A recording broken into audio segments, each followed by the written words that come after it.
Hello నమస్తే welcome to Suman TV. ప్రస్తుతం మనం అమీర్పేట్లో ఉన్న ట్రాన్స్కోడ్ సొల్యూషన్స్లోకి వచ్చాం. ఇక్కడ మనకి డాక్టర్ మధుసూదన్ గారి చేత మెడికల్ కోడింగ్ ట్రైనింగ్ అనేది ఇవ్వడం జరుగుతుంది. అయితే ఇక్కడ వచ్చే రకరకాల స్టూడెంట్స్ అంటే రకరకాల బ్యాక్గ్రౌండ్స్తో వస్తూ ఉంటారు. అండ్ వాళ్ళకి టైం గురించి కానీ అంటే టైం మేనేజ్మెంట్ కానీ యాక్యురసీ కానీ అండ్ జాబ్స్ని ఎలా క్రాక్ చేయాలి అనే దాని విషయంపై డాక్టర్ మధుసూదన్ గారు ఎలా ట్రైన్ చేస్తారు అనే దాని గురించి వారి మాటల్లోనే తెలుసుకుందాం రండి.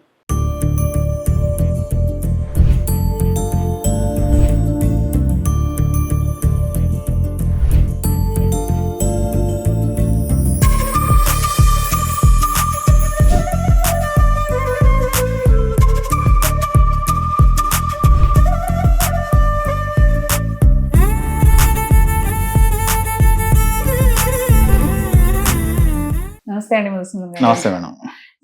సో లాస్ట్ టైం మనం కాన్వర్సేషన్ చేసినప్పుడు మీరు స్టూడెంట్స్ని ఎలా ట్రైన్ చేస్తారో తెలుసుకున్నాం. అండ్ స్టూడెంట్స్ని కలిసాక కూడా వాళ్ళు ఎలా స్కోర్ చేశారు అండ్ మీరు వాళ్ళని ఎలా జాబ్కి ప్రిపేర్ చేస్తున్నారు ట్రైనింగ్ అండ్ ఆల్ అవన్నీ కూడా మాట్లాడి నేను తెలుసుకున్నాను. యాక్చువల్లీ అప్పుడు నేను అబ్జర్వ్ చేసింది ఏంటి అంటే ఇక్కడ వచ్చే స్టూడెంట్స్ రకరకాల బ్యాక్గ్రౌండ్స్ నుంచి వస్తున్నారు. అంటే నాన్ మెడికల్ ఉంటున్నారు, మెడికల్ వాళ్ళు కొంతమంది ఉంటున్నారు, అండ్ కొంతమంది ఏంటంటే చదవాలా అనే మైండ్ సెట్ తో కొంచెం లేజీ మైండ్ సెట్ తో ఉంటున్నారు. అండ్ హౌస్ వైఫ్స్ వస్తున్నారు, అంటే ఎప్పుడు స్టడీస్ ఆపేసి మళ్ళీ ఇప్పుడు కోడింగ్ నేర్చుకొని జాబ్ జాయిన్ అవుదాము అనే దాని మీద అలా కొంచెం మంది హౌస్ వైఫ్స్ వస్తున్నారు, స్టూడెంట్స్, వర్కింగ్ ప్రొఫెషనల్స్. సో ఇలా డిఫరెంట్ స్టూడెంట్స్ ఉన్నప్పుడు accuracy and time management important అని చెప్పారు. సో అదే మనకి మెయిన్ గా ఎగ్జామ్ ని క్రాక్ చేయడానికి కానీ లేదంటే జాబ్ పర్పస్ కి కూడా అది యూజ్ అవుతుందని అన్నారు కదా. సో ఇలా డిఫరెంట్ బ్యాక్గ్రౌండ్స్ ఉన్న స్టూడెంట్స్ ని మీరు ఆ టైం మేనేజ్మెంట్ కానీ యాక్యురసీ కానీ జాబ్ ని వాళ్ళు క్రాక్ చేసే విధంగా ఎలా ట్రైన్ చేస్తారు? మీరు పర్టికులర్ గా ఎందులో కేర్ తీసుకుంటున్నారు వాళ్ళకి? మేము 20 years బ్యాక్ దీన్ని స్టార్ట్ చేసినప్పుడు we face lot of challenges. ఏంటి అని అంటే డిఫరెంట్ బ్యాక్గ్రౌండ్ స్టూడెంట్స్ వస్తారు, కరెక్ట్, అండ్ డాక్టర్స్ వస్తారు, B pharmacy, M pharmacy, pharm D, అలాగే బీకామ్, బిఎస్సి, బిఏ, హౌస్ వైఫ్స్ అంటే దాదాపు ఒక 7-8 years క్రితం స్టడీస్ వదిలేసి ఉంటారు, 7-8 years నుంచి చదువుతూ ఉండరు. సో ఇలా డిఫరెంట్ పీపుల్ వచ్చేవాళ్ళు. అండ్ కొంతమంది పిల్లల్ని వదిలేసి కూడా వస్తున్నారు. వాళ్ళ మైండ్ సెట్ కూడా డిఫరెంట్ ఉంటుంది. యాక్చువల్లీ కిడ్స్ ని చూసుకోవాలి అనే దాని మీద కూడా వాళ్ళ కాన్సన్ట్రేషన్ ఉంటుంది. సో ఫస్ట్ 20 years బ్యాక్ మేము ఇలా కొన్ని ఛాలెంజెస్ ఫేస్ చేసిన మాట వాస్తవమే. కానీ ఈ మధ్యలో ఏంటంటే మాకు వచ్చిన చాలా ఎక్స్పీరియన్సెస్ వల్ల we learned a lot. So ఇలా నేర్చుకోవడం ద్వారా మేము ఎవరెవరికి ఎలా ట్రైనింగ్ చేయాలి, ఎవరెవరికి ఎలా ట్రైనింగ్ చేస్తే బాగుంటుంది అని ఒక డెసిషన్కి వచ్చాను. సో యాక్చువల్గా ఏంటంటే జాబ్కి పోయే వాళ్ళు వస్తారు మన దగ్గరికి. జాబ్కి పోయే వాళ్ళ దగ్గరికి మనకి 8 to 9:30 బ్యాచ్ ఉంటుంది. 9:30కి ట్రైనింగ్ అయిపోద్ది. 9:30 తర్వాత వాళ్ళు జాబ్కి వెళ్ళిపోవచ్చు. అదే హౌస్ వైఫ్స్ అనుకోండి, హౌస్ వైఫ్స్ 8 o'clock రాలేరు కదా, వాళ్ళకి ఇంట్లో పొద్దునే ప్రాబ్లమ్స్ ఉంటాయి, అండ్ పిల్లల్ని రెడీ చేయాల్సి ఉంటుంది, హస్బెండ్కి బాక్స్ కట్టాల్సి ఉంటుంది, సంథింగ్. సో ఇలాంటి వాళ్ళకంతా మేము ఏం చేస్తామంటే 10 o'clockకి బ్యాచ్ స్టార్ట్ చేస్తాం. సో వాళ్ళు 10 to 11:30 వాళ్ళ పనులని చేసుకొని బ్యాచ్కి రావచ్చు. 10 to 11:30 అలా వాళ్ళకి బ్యాచ్ స్టార్ట్ చేస్తాం. సో ఇక్కడ మనం ఏంటి అని అంటే ఎంత ప్రొఫెషనల్స్ వచ్చినా, ఎంత బీకామ్, బిఏ ఇలాంటి స్టూడెంట్స్ వచ్చినా మనం ట్రైన్ చేసే విధానం ఎలా ఉంటుందంటే బిఏ, బీకామ్ వాళ్ళ దృష్టిలో పెట్టుకునే ట్రైన్ చేస్తాం.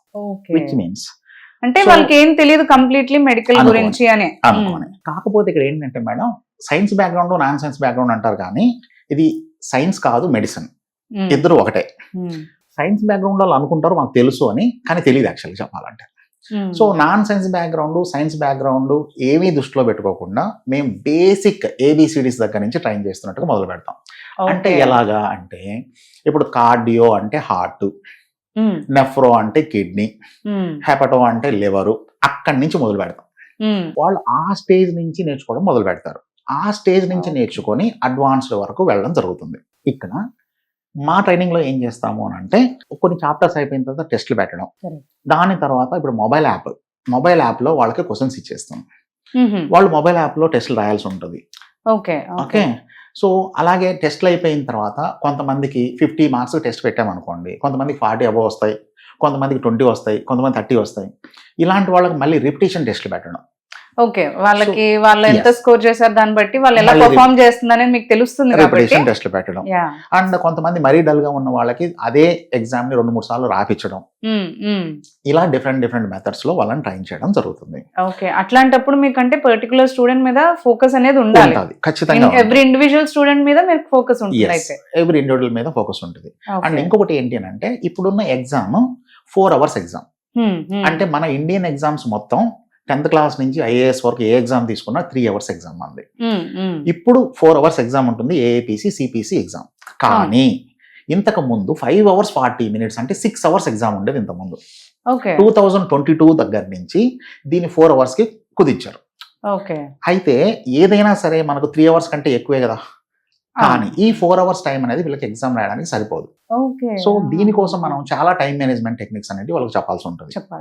సో క్వశ్చన్ పేపర్ అంటాం కానీ అది పేపర్ లాగా ఉండదు, ఒక పెద్ద బుక్ లాగా ఉంటుంది. ఓకే, సో ఈ క్వశ్చన్ పేపర్ ని వాళ్ళు 4 hours లో అనలైజ్ చేసి ఎగ్జామ్ క్రాక్ చేయాల్సి ఉంటుంది. అంటే ఎన్ని క్వశ్చన్స్ అని ఏమన్నా ఉంటుందా? 100 questions ఉంటాయి. ఒక్కొక్క క్వశ్చన్ కి మనం 2 minutes టైం మేనేజ్ చేయాల్సి ఉంటుంది.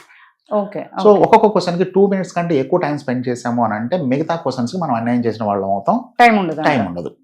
సో ఇక్కడ ప్రాబ్లం ఏంటి అని అంటే, మేము ఫస్ట్ ఎగ్జామ్ పెట్టినప్పుడు స్టూడెంట్ కి నేను 4 hours టైమింగ్ ఇస్తాను ఎగ్జామ్ రాయడానికి. దాని తర్వాత ఏం చేస్తాను, ఒక టెస్ట్ అయిపోయిన తర్వాత దాని మీద ప్రాక్టీస్ చేసిన తర్వాత నేను 3 hours టైం ఇస్తాను. యాక్చువల్ గా 4 hours టైము, కానీ నేను 3 hours టైం ఇస్తాను. సో 3 hours టైం ఇస్తాను, ఆ 3 hours లోనే వీళ్ళు రాయాలి. ఇక్కడ నా ఆలోచన ఏంటి అని అంటే, ఇక్కడ 3 hours లో ఎగ్జామ్ రాయగలిగితే అక్కడికి వెళ్ళిన తర్వాత 4 hours అనేది వాళ్ళు చాలా ఈజీగా ఫీల్ అవుతారు. ఓకే, తక్కువ టైం నే క్రాక్ చేసినప్పుడు కొంచెం ఎక్కువ ఉన్నా మనకి ప్రాబ్లం ఉండదు. సో ఇప్పుడు కొంతమంది లాస్ట్ బ్యాచ్ లో కొంతమంది స్టూడెంట్స్ కంప్లైంట్ చేస్తారు, సార్ మాకు 3 hours సరిపోవట్లేదు అనేసి. నేను నెక్స్ట్ ఎగ్జామ్ ఏం చేశానంటే 2.5 hours ఇచ్చాను. అయ్యో, ఓకే. సో 2.5 hours ఇచ్చిన తర్వాత వాళ్ళు ఏమంటారంటే 3 hours సరిపోతుంది అని అంటారు. సో ఇక్కడ ఏంటి అంటే, మనం ఇక్కడ ఎంత తక్కువ టైంలో వాళ్ళకి ఎగ్జామ్ క్రాక్ చేయడానికి మనం ట్రైన్ చేస్తామో, అక్కడికి వెళ్ళిన తర్వాత వాళ్ళు మోర్ కంఫర్టబుల్ గా ఫీల్ అవుతారు. ఓకే, సో టైం మేనేజ్మెంట్ చేయడం అనేది ఈ విధంగా మీరు టైం మేనేజ్మెంట్ అనేది చేస్తాం. దాని తర్వాత యాక్చువల్ గా కొంతమంది హౌస్ వైఫ్స్ ఉంటారు, వీళ్ళు ఏంటి కొన్ని రోజులుగా చదువుతూ ఉండరు, కానీ ఈ హౌస్ వైఫ్స్ కి చదవకపోయినా కూడా వాళ్ళకి ఎక్కువ ఇంట్రెస్ట్ ఉంటుంది మెయిన్. ఎందుకంటే ఇన్ని రోజులుగా చదవలేదు వాళ్ళు, ఇప్పుడు ఏదో కొత్తగా సాధిద్దామని వచ్చినప్పుడు వాళ్ళకి ఎక్కువ ఇంట్రెస్ట్ ఉంటుంది, ఏదో సాధించాలని ఉంటుంది. ఏ పని చేయడానికైనా అదొకటి సరిపోద్ది మేడం, జీల్ ఒకటి సరిపోద్ది. Not only medical coding, anything. So only thing is that zeal, ఆ ఫైర్ అంటాను చూసారా, ఆ ఫైర్ ఉంటుంది వాళ్ళలో. మేము ఏదో సాధించాలి, మా ఇంట్లో మేము ఏదో చూపించాలి అని, ఆ ఒక్క ఫైర్ సరిపోద్ది ఏం చేయడానికైనా. సో హౌస్ వైఫ్స్ తోని ఏమీ ప్రాబ్లం ఉండదు, వాళ్ళు చాలా బాగా చదువుతారు. ఓకే, చాలా బాగా చదువుతారు, చాలా బాగా ఎగ్జామ్స్ రాస్తారు. ద ఓన్లీ థింగ్ ఏంటంటే, వాళ్ళు ఇంటర్వ్యూ చేసేటప్పుడు వాళ్ళని అడుగుతారు ఇంటర్వ్యూలో ఏమని, మీకు పిల్లలు ఉన్నారా, వాళ్ళు చూసేది ఏంటంటే వీళ్ళు జాబ్ కి రావడానికి ఏమైనా ప్రాబ్లం అవుతుందా అనేసి. అంటే చిన్న పిల్లలు ఉంటే వాళ్ళు ఏదో ఒకటి చెప్తారు, లైక్ అంటే రీజన్స్ ఉంటాయి, జెన్యూన్ రీజన్స్ మేబీ, అంటే హెల్త్ ఇష్యూస్ ఉంటాయి, చిన్న పిల్లల్ని మేనేజ్ చేసేది ఉంటుంది, ఇంట్లో ఎవరు లేరు అని అంటుంటారు. సో వీటన్నిటికీ ఇంటర్వ్యూలో వీళ్ళు ఎలా సమాధానాలు చెప్పాలి అవన్నీ కూడా మేము ట్రైనింగ్ ఇవ్వడం జరుగుతుంది ఇక్కడ. సో ఒక్కొక్క చాప్టర్ అయిపోగానే దాని మీద అసైన్మెంట్స్ ఉంటాయి. అసైన్మెంట్స్ అంటే వాళ్ళు మేము చెప్పిన ఇంపార్టెంట్ కోడ్ నంబర్స్ అన్ని మళ్ళీ రాయడం, అట్లా మళ్ళీ చదవడం, మళ్ళీ వచ్చి తర్వాత ఇక్కడ దాని మీద వర్కౌట్ చేయడం, ఇలాంటివన్నీ ఉంటాయి. దాని తర్వాత ఇంకొకటి ఏంటి అంటే, ఈ మెడికల్ కోడింగ్ అనేది అన్ని కోడ్లు ఇవ్వడం లాంటిది. ఇది చాలా డ్రై సబ్జెక్ట్ యాక్చువల్ చెప్పాలంటే, కానీ ఈ డ్రై సబ్జెక్ట్ ని మనం వాళ్ళకి చాలా ఎంటర్టైన్మెంట్ గా చెప్పాలి అని అంటే రియల్ టైం ఎగ్జాంపుల్స్ చెప్పడం చాలా అవసరం. సో నేను ఎలా చెప్తాను స్టూడెంట్స్ కి అంటే, స్టూడెంట్ ఒక కోడ్ నంబర్ చెప్పినప్పుడు కానీ లేకపోతే ఒక సినారియో చెప్పినప్పుడు కానీ, and I take real time life related examples. ఈ లైఫ్ రిలేటెడ్ ఎగ్జాంపుల్స్ చెప్పినప్పుడు ఏంటంటే వాళ్ళు మర్చిపోవడానికి అసలు పాసిబిలిటీ ఉండదు. అంటే ప్రతి క్వశ్చన్ కి you will relate to the life time scenarios relate చేస్తాం. లైఫ్ టైం సినారియోస్ రిలేట్ చేసినప్పుడు వాళ్ళు ఎట్టి పరిస్థితుల్లోనూ దాన్ని మర్చిపోవడానికి పాసిబిలిటీ లేదు.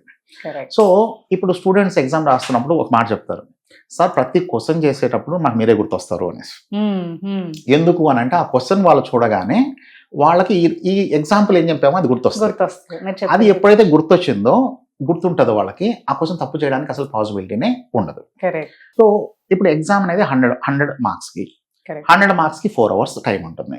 కానీ కొంతమంది స్టూడెంట్స్ ఏం చెప్తారు అని అంటే, సార్ నేను ఫస్ట్ 90 questions చేశాను, లాస్ట్ 10 questions వదిలేశాను అన్నాడు అనుకోండి, ఆ స్టూడెంట్ డెఫినెట్ గా ఫెయిల్ అవుతాడు. ఎందుకు అని అంటే, తను ఎగ్జామ్ రాసింది 90 questions-కే, లాస్ట్ లో 10 questions ఈజీ క్వశ్చన్స్ ఉండొచ్చు, కానీ ఆయన 10 questions కనీసం చూడలేదు. కానీ ఇంకొక స్టూడెంట్ వచ్చి, సార్ నేను మొత్తం అన్ని క్వశ్చన్లు చేశాను, కానీ 80 ఆన్సర్ చేశాను, 20 క్వశ్చన్లు ఆన్సర్ చేయలేకపోయాను అన్నాడు అనుకోండి, ఆ స్టూడెంట్ పాస్ అవుతాడు. ఎలా అనేది ఇది లాజిక్. సో ప్రీవియస్ సినారియోలో ఏంటి అంటే ఆయనకు వచ్చిన క్వశ్చన్ అయినా రాని క్వశ్చన్ అయినా ఓన్లీ 90 క్వశ్చన్లే చేస్తాడు. అంటే ఆయన ఎగ్జామ్ రాసిందే 90 క్వశ్చన్స్కి, అందులో నుంచి 70 రావాలి. సో అందులో తప్పులు ఉండొచ్చు, కరెక్ట్ ఉండొచ్చు, ఏమైనా ఉండొచ్చు. సెకండ్ స్టూడెంట్ తను వచ్చిన క్వశ్చన్లు 80 రాశాడు, రాని క్వశ్చన్లు 20 వదిలేశాడు. ఓకే, రాని వదిలేశారు. అన్ని రాండమ్లీ అటెండ్ చేశాడు, అతనేమో వచ్చినవి చేశాడు. సో 80 క్వశ్చన్లు కాన్ఫిడెంట్ గా చేసినప్పుడు 70 రావడానికి పాసిబిలిటీ ఉంటది. ఒకవేళ 70 రాలేదు, 65 వచ్చాయి అనుకుందాం, మిగతా 20 క్వశ్చన్స్ ఉన్నాయి కదా, ఈ 20 క్వశ్చన్స్ లో లా ప్రాబిలిటీ ఉంటది. లా ప్రాబిలిటీ అంటే ఏంటి? ఇప్పుడు హెడ్ అండ్ టైల్ వేసాం అనుకోండి, 50% of the chances you will win, 50% of the chances I will win.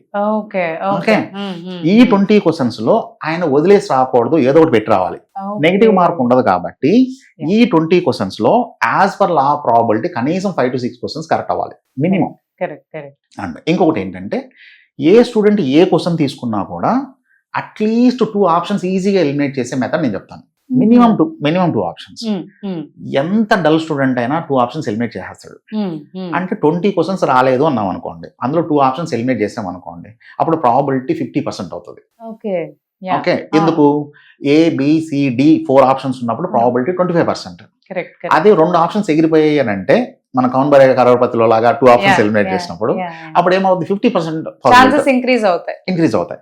అప్పుడు 20 క్వశ్చన్స్ లో 10 కరెక్ట్ అవడానికి పాసిబిలిటీ ఉంటుంది. నేను చెప్పేది ఏంటంటే, స్టూడెంట్ కి ఫస్ట్ క్వశ్చన్ నుంచి లాస్ట్ క్వశ్చన్ వరకు వెళ్ళాలి, మళ్ళీ ఫస్ట్ క్వశ్చన్ కి రావాలి, మళ్ళీ లాస్ట్ క్వశ్చన్ వరకు వెళ్ళాలి. అలా కనీసం 2 to 3 టైమ్స్ క్వశ్చన్ పేపర్ మొత్తం చూడాలి.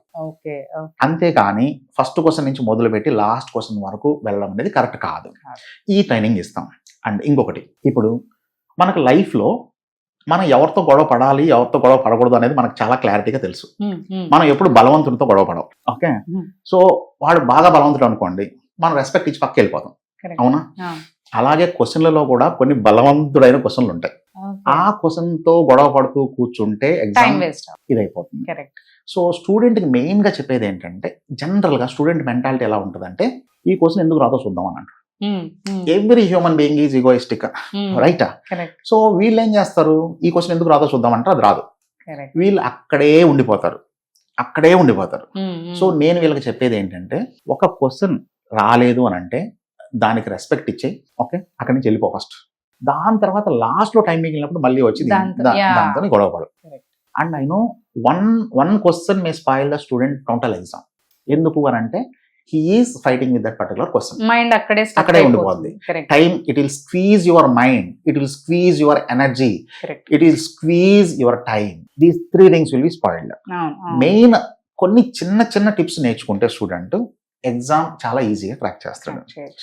అండ్ ఎవరైతే ఫెయిల్ అవుతారో వీళ్ళు ఏదో పెద్ద మిస్టేక్స్ చేసి ఫెయిల్ అవ్వరు, చాలా సింపుల్ మిస్టేక్స్. ఒక్క క్వశ్చన్ దగ్గర ఒక స్టూడెంట్ 10 minutes స్పెండ్ చేశాడు అనుకోండి, no need to think about the exam. ఎందుకు? ఒక క్వశ్చన్ కి మీరు 2 minutes మాత్రమే స్పెండ్ చేయడానికి పాసిబిలిటీ ఉంది. 2 minutes కంటే ఎక్కువ టైం స్పెండ్ చేయకూడదు. సో నేను చెప్పేది ఏంటంటే, ఫస్ట్ స్టూడెంట్ కి, కొంతమంది స్టూడెంట్స్ కి ఫస్ట్ క్వశ్చన్ అంటే చాలా ఇష్టం. ఫస్ట్ క్వశ్చన్ చేయకపోతే సెంటిమెంట్, ఏమవుతుందో కైండ్ ఆఫ్ థింగ్. అంటే ఫస్ట్ క్వశ్చన్ చేయలేదంటే మిగతాది చేయలేమేమో సంథింగ్. అలా ఏముండదు. Each question is equal. And first క్వశ్చన్కి ఎన్ని మార్కులు ఉంటాయి, లాస్ట్ క్వశ్చన్ కూడా అన్నే మార్కులు ఉంటాయి. అండ్ ఇక్కడ స్టూడెంట్ అర్థం చేసుకోవాల్సింది ఏంటంటే, if the question is a difficult question, first respect that question, leave that question and go for that. Last లో ఏదైనా ఉంటే వచ్చి దాంతో మనం చేసుకోవాలి. సో ఇలాంటి టిప్స్ చెప్పడం జరుగుతుంది. అందుకని చెప్పి ఏంటంటే, ఫస్ట్ క్వశ్చన్ దగ్గర నుంచి లాస్ట్ క్వశ్చన్ వరకు స్టూడెంట్ కనీసం 2 సార్లు తిరగాలి, అట్లీస్ట్ 2 times. కొంతమంది 3 times కూడా తిరుగుతారు. ఓకే, సో ఫస్ట్ రాని క్వశ్చన్, పెద్ద క్వశ్చన్ అన్ని వదిలేసుకుంటూ వెళ్ళిపోవాలి, లాస్ట్ వరకు చేసుకోవాలి. మళ్ళీ రెండోసారి మీడియం క్వశ్చన్ చేసుకోవాలి. లాస్ట్ లోకి వచ్చేటప్పటికి టఫెస్ట్ అన్నవి లాస్ట్ లో పట్టుకోవాలి, అటెంప్ట్ చేయాలి అప్పుడు. ఓకే, అది ఇంకా రాలేదు, ఏదో ఒకటి పెట్టేసి వర్క్ చేయాలి. ఓకే, సో ఇవన్నీ టిప్స్. సో ఈ ఒక్క టిప్ కరెక్ట్ గా ఫాలో అవ్వకపోతే ఫెయిల్ అవడానికి పాసిబిలిటీ చాలా ఎక్కువ ఉంటాయి. సో ఇలా డిఫరెంట్ కైండ్స్ ఆఫ్ టిప్స్ చెప్పడం, టైం మేనేజ్మెంట్ అండ్ క్వశ్చన్ ఎలా గుర్తుపెట్టుకోవాలనే దాని గురించి మీరు చెప్పారు. లైవ్ ఇన్సిడెంట్స్ మీరు అటాచ్ చేస్తారని చెప్పి, అండ్ వాళ్ళకి టెస్ట్లు పెడుతున్నారు అన్నారు. లైక్ వాళ్ళకి ఆల్రెడీ డైరెక్ట్ వాళ్ళకి పంపించకుండా మాక్ టెస్ట్ అవన్నీ కూడా అరేంజ్ చేస్తున్నారని చెప్పారు కదా. సో యాక్చువల్గా ఏంటంటే మేడం, ఇప్పటి వరకు మనం రాసిన టెస్ట్లన్నీ 10th class కావచ్చు, డిగ్రీ కావచ్చు, ఇంకోటి కావచ్చు, ఇవన్నీ ఓపెన్ బుక్ సిస్టమ్ కాదు. ఒకవేళ మనకు డిగ్రీలో కానీ 10th క్లాస్లో కానీ బుక్స్ ఇచ్చి రాసుకోమని చెప్తే మనం ఏం చదవాల్సిన అవసరం లేదు కదా. యాక్చువల్గా మనం వెళ్ళి చూసే రాసుకునే వాళ్ళం కదా. ఇక్కడ ఏంటంటే బుక్స్ ఇచ్చి రాసుకోమనే exam which is set to be open book system. ఈ open book system methodology totally different ఉంటుంది. బుక్స్ ఇవ్వకుండా ఇచ్చే మెథడాలజీ డిఫరెంట్ ఉంటుంది. ఓకే, ఇప్పుడు బుక్స్ ఇవ్వలేదు అనుకోండి, మనం చూస్తూ ఉంటాం 10th క్లాస్ పిల్లోడు ఎగ్జామ్కి వెళ్తూ ఉంటాడు, ముందు వాళ్ళ ఫాదర్ బైక్ తోలుతూ ఉంటాడు, వెనక ఈ పిల్లోడు కూర్చొని తెగ చదివేస్తాడు. ఎందుకు? వీడికి ఏదో డౌట్ వచ్చి ఉంటుంది, ఆ క్వశ్చన్ వచ్చి ఉండొచ్చు అని. సో అప్పటికప్పుడు ఎక్కిచ్చేసుకుని మైండ్లోకి ఎగ్జామ్ హాల్లోకి వెళ్ళగానే అది కక్కేసి మర్చిపోవడం. కానీ ఇక్కడ ఓపెన్ బుక్ సిస్టంలో అలాంటి సిచ్యువేషన్ ఉండదు. ఓపెన్ బుక్ సిస్టమ్ అంటే బుక్స్ మన దగ్గర ఉంటాయి కాబట్టి you should know the methodology. అసలు దాన్ని ఎలా చేయాలో నేర్చుకుంటే, ఆ స్కిల్ డెవలప్ చేసుకుంటే ఏ క్వశ్చన్ వచ్చినా ఒకటే. ఓకే, సో ఫస్ట్ ఆ స్కిల్ ఏంటి అనేది నేర్పించడం జరుగుతుంది. సో ఆ స్కిల్ నేర్చుకున్న తర్వాత ఈ క్వశ్చన్ వచ్చిందా, ఆ క్వశ్చన్ వచ్చిందా అవసరం లేదు. ఏ క్వశ్చన్ వచ్చినా బుక్ లో ఉంది, బుక్ మన దగ్గర ఉంది, ఎగ్జామ్ లో ఓపెన్ చేస్తాం, చూస్తాం, రాసుకుంటాం. ఓకే, సో ఇలా వాళ్ళకి స్కిల్ ని డెవలప్ చేయడం మీద మేము ఎక్కువ ఫోకస్ చేస్తాం. సో ఈ విధంగా మీరు డిఫరెంట్ బ్యాక్గ్రౌండ్స్ ఏ ఉన్నా కానీ ఇంపార్టెంట్ ఈ టెక్నిక్స్ అండ్ టిప్స్ అని అంటారు. యాక్చువల్ గా వాళ్ళ బ్యాక్గ్రౌండ్ కంటే కూడా వాళ్ళకి కావాల్సింది common sense. Analytical skills in the sense simple analytical skills అయిపోతాయి. ఇప్పుడు టేక్ ఫర్ ఎగ్జాంపుల్ ఎక్స్రే ఉంటుంది, x-ray of chest less than 3 views అని అన్నాడు అనుకోండి. లెస్ దాన్ 3 views అన్నప్పుడు 1 view is less than 3 views, 2 views is less than 3 views, but 3 views is not less than 3 views.